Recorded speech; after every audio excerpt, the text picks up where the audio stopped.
Airbase के करीब धमाके के मामले से जुड़ी ये खबर है। एक इमारत की छत को मामूली नुकसान पहुंचा है। नुकसान शुदा इमारत की तस्वीर सामने आई है।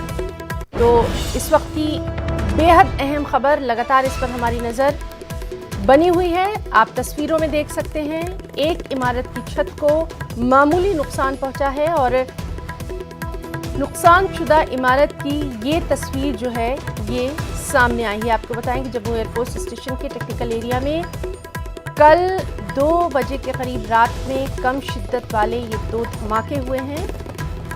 एक धमाका इमारत में हुआ है जिसमें जो छत को नुकसान पहुंचा वो आप तस्वीर में देख सकते हैं। दूसरा धमाका खुले इलाके में बताया गया और इस पर हिंदुस्तानी फ़िज़ाइया का बयान भी सामने आ गया है। उन्होंने बयान जारी कर दिया है, उस पर भी लगातार नज़र बनी हुई है।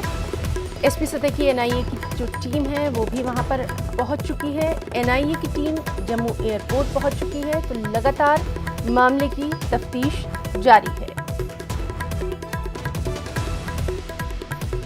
कोरोना